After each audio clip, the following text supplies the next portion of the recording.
Good morning. Good morning. Are you worried?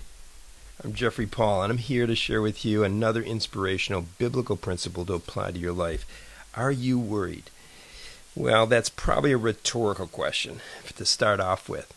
But the truth of it is that especially times like now, in fact, I shouldn't say times like now because there's never been times like now.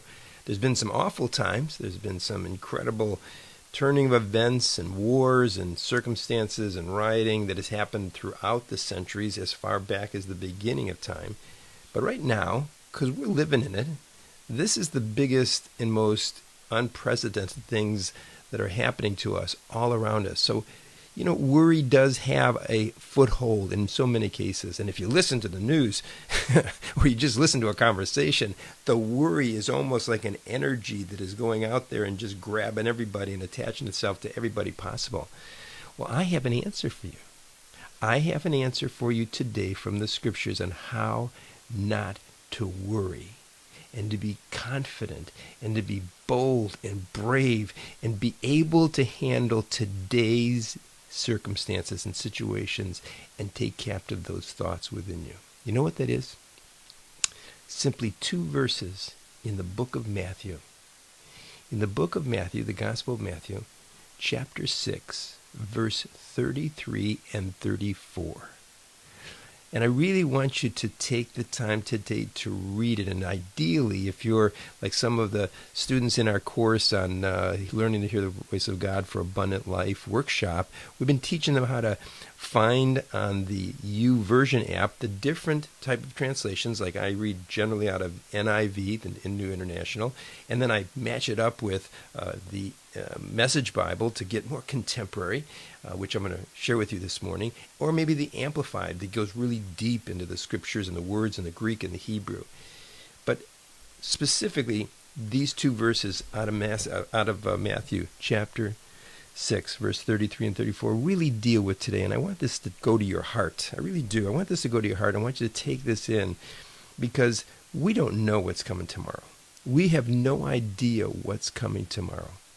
We don't know, in a sobering thought, whether we'll even be here tomorrow. I mean, in the blink of an eye, someone could be gone. Think right now, who do you know in the blink of an eye is not here with us anymore? Or things turn around and turn to be good, what I've said to be terrible and worse than ever. We've seen those things in our life turn around. So I'm going to read this to you. I'm going to put my cheaters on if you don't mind. And I'm going to read you just verse 34, but I want you to read 33 and 34, two scriptures, verses that I had come first into my knowledge of following Christ and living out the biblical principles. And these two have always rang, but more true right now than ever before. In verse 34, it says, "Give your entire attention to what God is doing right now." Read that again. Give your entire attention to what God is doing right now, and don't get worked up about what may or may not happen tomorrow or any of the tomorrows to come. God will give and help you deal with whatever hard things come up when the time comes. Before that, in verse 33, it talks about how he knows what you need and he takes care of the birds of the air and all the things that are circumstances of the day-to-day creation that he's taken care of because he's created it and he loves it like he loves you. But today it says, give in your entire attention to what God's doing today.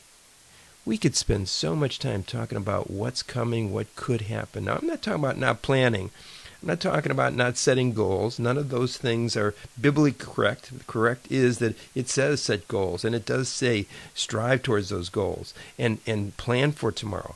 But don't be caught up in the worry of tomorrow, the fear and anxiety of tomorrow by doing one practice, one discipline. Focus on today. Really focus on today. Focus today on what God's doing. Look around. Can you find something good that God is doing today? And if you want a scripture that'll tie that instruction to your life, go to Philippians chapter 4, verse 8 and 9.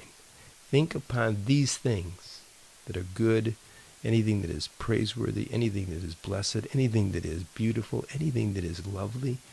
think and meditate on these things, and then put them into practice in your life, verse 9 says. So, if you're worried, concerned, and you say, Jeff, you got to understand what's happening in the world. Let's go bigger. Let's look what's happening in God's kingdom and know that He's in control. He's working all things together for the good. He loves you. He loves me. And He's going to do what He needs to do to guide us, to lead us. And when tough times come, He's going to be there with us to get us through it. Because we're more than conquerors, the Scripture says. So in today, as the Scripture says, give your full attention, your entire attention to what God is doing right now, and let tomorrow take care of itself. God will be there, all prepared and ready for us. Have a beautiful day. I'll see you tomorrow.